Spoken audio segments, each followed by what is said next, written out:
Hi friends, Basha's கிச்சனில் இன்றைக்கி நம்ம vacation special kids favourite recipes பார்க்க போகிறோம். பிள்ளைங்க வீட்டில் இருக்கும்போது காலையிலேருந்து நைட் வரைக்கும் அவங்களுக்கு என்ன பிரேக்ஃபாஸ்ட், டின்னர், லஞ்ச் அப்புறம் ஸ்நாக்ஸில் ப்ரிப்பேர் பண்ணி கொடுக்குறது அப்படின்றத பற்றியே நம்மளோட யோசனையாக இருக்கும். முன்னாடி மாதிரினாலும் பரவாயில்ல, நம்ம பிடிச்ச ரெசிபீஸை ஹோட்டலுக்கு கூட்டிகிட்டு போயோ இல்லை ஆர்டர் பண்ணியோ கூட வாங்கி சாப்பிட்டுக்கலாம். பட் இப்போ இருக்கிற காலகட்டத்தில் கண்டிப்பாக நம்ம வீட்டில் ஹைஜீனிக்காக சமைச்சு கொடுத்தே ஆகணும் அப்படின்ற சூழ்நிலையில் என்ன மாதிரியான ரெசிபீஸ்லாம் நம்ம குழந்தைங்களுக்கு பிடிச்ச மாதிரி செஞ்சு கொடுக்குறது அப்படின்றத பற்றி தான் இந்த வீடியோவில் கூட ஷேர் பண்ணியிருக்கேன். வாங்க பார்க்கலாம்.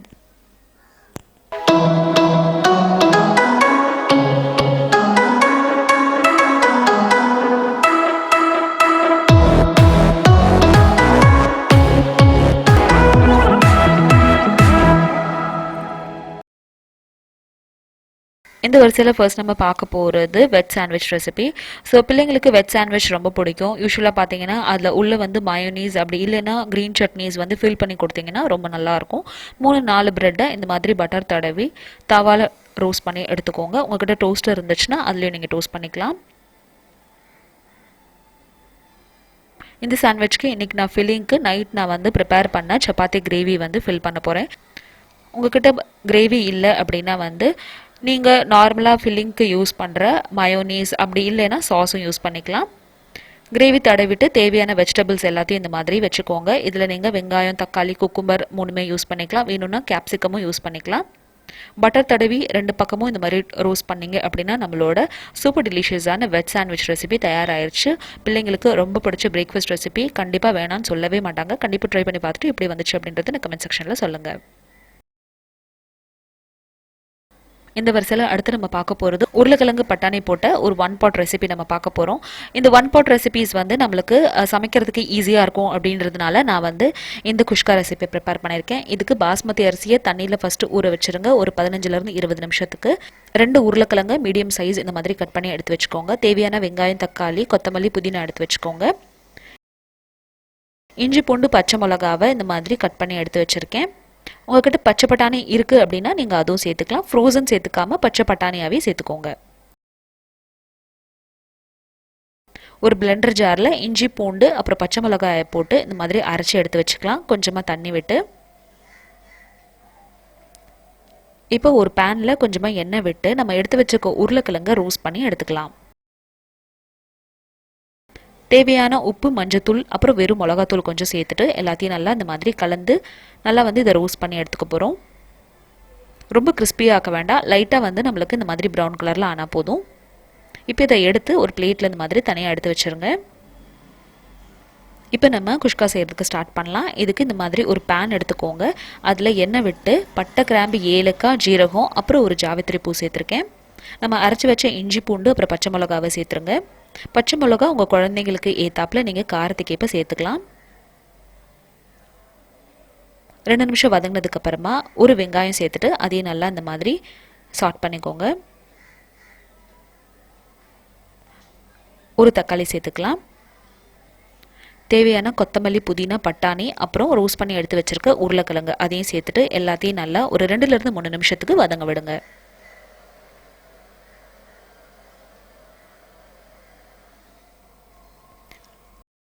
இப்போ தேவையான உப்பு, காரம் சேர்த்துக்கோங்க. பாஸ்மதி அரிசி எந்த கிளாஸில் அளந்து எடுத்திருக்கீங்களோ அதுக்கு 2 மடங்கு தண்ணி விட்டுருக்கேங்க. நான் இங்கே 1 கிளாஸ் அளவுக்கு பாஸ்மதி அரிசி எடுத்திருக்கேன். 2 கிளாஸ் தண்ணி விட்டு எல்லாத்தையும் நல்லா மிக்ஸ் பண்ணிவிட்டு கொதிக்க விடலாம். இது கொதிச்ச உடனே நம்ம ஊற வச்சிருக்கிற பாஸ்மதி அரிசி இதில் அடுத்ததாக சேர்த்துருங்க. இந்த ஸ்டேஜில் ஒரு கல் உப்பு கொஞ்சம் எக்ஸ்ட்ரா போட்டுக்கோங்க. கொஞ்சம் காரமாக தெரிஞ்சிச்சு அப்படின்னா 1 டேபிள் ஸ்பூன் அளவுக்கு நெய் சேர்த்துக்கலாம். எல்லாத்தையும் நல்லா கலந்து விட்டுட்டு ஒரு 5 நிமிஷத்துக்கு ஃபுல் ஃப்ளேமில் வேக விடுங்க. 5 நிமிஷத்துக்கு அப்புறம் பாருங்கள் இந்த மாதிரி இருக்கும். எல்லாத்தையும் நல்லா இந்த மாதிரி மறுபடியும் கிளறி விடலாம். இப்போ சாப்பாடு பார்த்தீங்கன்னா கரெக்டாக ஒரு 60 to 70% தான் வெந்திருக்கும். ரொம்ப கிளறாதீங்க, சாப்பாடு உடஞ்சிரும். இப்போ மூடி வச்சு மறுபடியும் ஒரு 5 நிமிஷத்துக்கு ஹை ஃப்ளேமில் வேக விடுங்க. டோட்டலாக பார்த்தீங்கன்னா 10 நிமிஷமாக இப்போ நம்மளோட பாஸ்மதி அரிசி வெந்துட்டுருக்கு. இது நீங்கள் ப்ரெஷர் குக்கரில் செய்கிறீங்க அப்படின்னா ஃபுல்லாக க்ளோஸ் பண்ணி 2 விசிலில் ஆஃப் பண்ணிடுங்க. ப்ரெஷர் ஃபுல்லாக போகிறதுக்குள்ளேயே ஓப்பன் பண்ணிடுங்க. இல்லைன்னா சாப்பாடு உங்களுக்கு குழஞ்சிரும். லைட்டாக இப்போ கிளறி விட்டு இதை இப்போ நம்ம மூடி வச்சிடலாம். அவ்வளோதான். உடனே சர்வ் பண்ணாமல் ஒரு 15 to 20 minutes இந்த சூட்டில் அப்படியே விட்டுருங்க. அதுக்கப்புறமா எடுத்து நம்ம இதை சர்வ் பண்ணலாம். ஒரு 10 நிமிஷத்துக்கு அப்புறம் பாருங்கள், நம்மளோட உருளைக்கிழங்கு குஷ்கா சூப்பராக தயாராகிருச்சு. கண்டிப்பாக நீங்களும் ட்ரை பண்ணி பார்த்துட்டு எப்படி வந்துச்சு சொல்லுங்கள். இந்த வீடியோ உங்களுக்கு யூஸ்ஃபுல்லாக இருக்குது அப்படின்னு நம்பினீங்கன்னா இந்த வீடியோக்கு லைக் கொடுங்க. இந்த சேனலை ஃபர்ஸ்ட் டைம் பார்க்குறீங்கன்னா கண்டிப்பாக சப்ஸ்கிரைப் பண்ணுங்கள். அடுத்ததாக சம்மருக்கு டீஹைட்ரேட் ஆகாமல் இருக்கிறதுக்கு வாட்டர்மெலன் சர்பத் எப்படி செய்கிறது அப்படின்றது பார்க்கலாம். இந்த சர்பத் செய்கிறதுக்கு வாட்டர்மெலன் பீஸ் இந்த மாதிரி கட் பண்ணி எடுத்து வச்சுக்கோங்க. அதை இந்த மாதிரி சின்ன சின்ன பீசஸாக கட் பண்ணி ஒரு பிளெண்டர் ஜாரில் சேர்த்துக்கோங்க. அதில் இருக்கிற சீட்ஸோடையே நீங்கள் சேர்த்துக்கலாம். நம்ம இதை வந்து ஃபில்டர் பண்ண போகிறோம் அப்படின்றதுனால ஒரு அரை லெமன் அதில் இந்த மாதிரி ஸ்குவீஸ் பண்ணி சேர்த்துக்கோங்க. 2 டீஸ்பூன் சர்க்கரை, அப்புறம் 2லேருந்து 3 டேபிள் ஸ்பூன் அளவுக்கு நன்னாரி சர்பத் ஊற்றிடுங்க.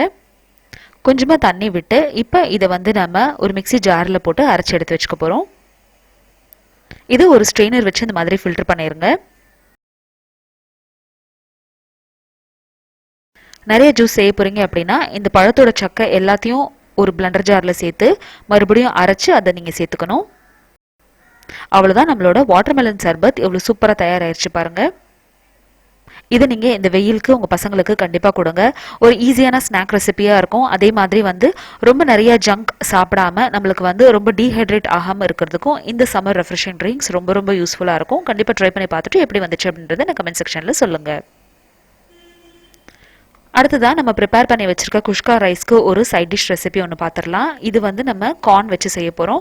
ஒரு பேனில் கொஞ்சமாக எண்ணெய் விட்டுட்டு கடுகு ஜீரகம் போட்டு தாளிச்சுக்கோங்க. 2 வெங்காயம் பொடி பொடியாக நறுக்குனதை சேர்த்துட்டு அதையும் நல்லா இந்த மாதிரி வதக்கிக்கலாம். வெங்காயம் வதங்கினதுக்கு அப்புறமா ஒரு கொத்து கருவேப்பிலை, 2லேருந்து 3 பூண்டு இடித்தது, 2 தக்காளி சேர்த்துட்டு அதையும் எல்லாத்தையும் நல்லா இந்த மாதிரி வதக்கிக்கலாம். வெங்காயம் தக்காளி எந்தளவு வதங்கினதுக்கு அப்புறமா தேவையான வெறும் மிளகாத்தூள், தனியாத்தூள், உப்பு சேர்த்துட்டு அதையும் நல்லா இந்த மாதிரி கலந்து விட்டுக்கோங்க. நான் இங்கே கலந்தத்தூள் சேர்த்துருக்கேன். உங்கள்கிட்ட கலந்தத்தூள் இல்லைன்னா வெறும் மிளகாத்தூள் அப்புறம் தனியாத்தூள் சேர்த்துக்கோங்க. 1 கப் அளவுக்கு ஸ்வீட் கார்ன் இதில் நான் சேர்த்துருக்கேன். இந்த ஸ்வீட் கார்னை நான் இன்றைக்கி முட்டையோடு சேர்த்து தான் அவிச்சிருக்கேன். ஸோ இதுக்கு நான் முட்டையும் சேர்த்துக்க போகிறேன் அப்படின்றதுனால முட்டை அவிக்கும் போதே வந்து அதில் ஸ்வீட் கார்னும் சேர்த்து அவிச்சிட்டேன். கொஞ்சமாக தண்ணி விட்டு ஒரு 2லேருந்து 3 நிமிஷத்துக்கு இதை கொதிக்க விடலாம்.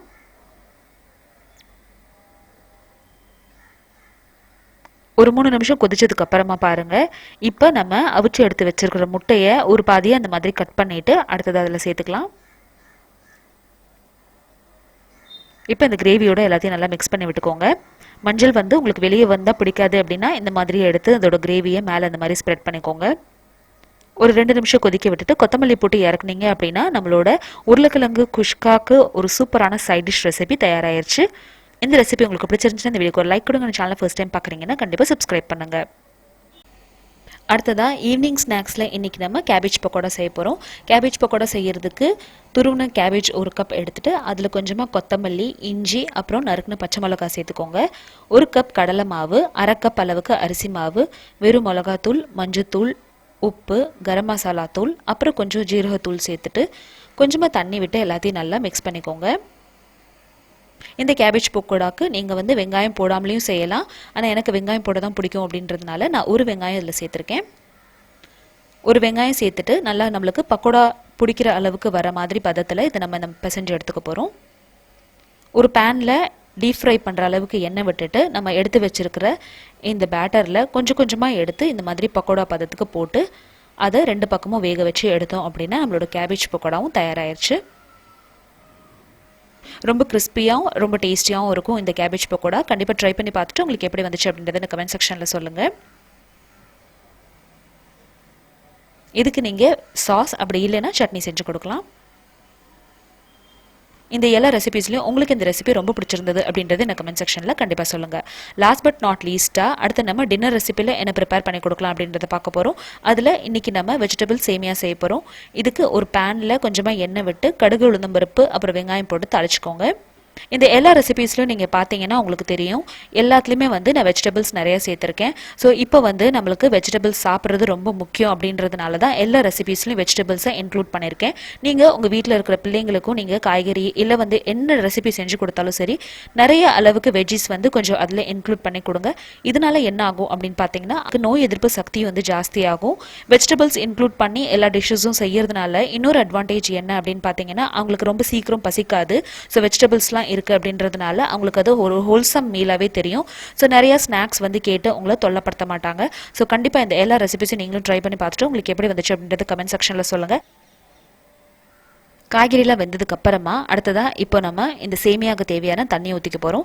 தண்ணியோட அளவு வந்து லாஸ்ட் ரெசிபிலே வந்து உங்களுக்கு நான் சொல்லியிருந்தேன். நம்ம யூஸ்வலாக வீட்டில் யூஸ் பண்ணுற இந்த பெரிய கிளாஸ் அளவில் 1 கிளாஸ் தண்ணி வந்து நான் இங்கே ஊற்ற போகிறேன். ஒரு பேக்கெட் சேமியாவுக்கு 1 கிளாஸ் தண்ணி ஊற்றுனீங்கன்னா போதும். தேவையான உப்பு சேர்த்துக்கோங்க. காரத்துக்கு ஏற்ப கொஞ்சமாக நான் வந்து வெறும் மிளகாத்தூள் சேர்த்துருக்கேன். இது ஆப்ஷனல் தான், உங்களுக்கு வேண்டாம்னா சேர்த்துக்க வேண்டாம்.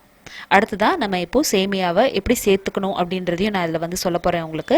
அதாவது நம்ம சேமியா உப்புமா செய்யும்போது எப்பயுமே சேமியாவை எடுத்து இந்த மாதிரி நல்லா க்ரஷ் பண்ணி உள்ள இந்த மாதிரி சேர்த்துக்கணும். அப்போ தான் நம்மளுக்கு கட்டி ஆகாமல் இருக்கும். அதே மாதிரி சேமியாவும் நல்லா வந்து நம்மளுக்கு வெந்து பொழு பொழுன்னு இருக்கும்.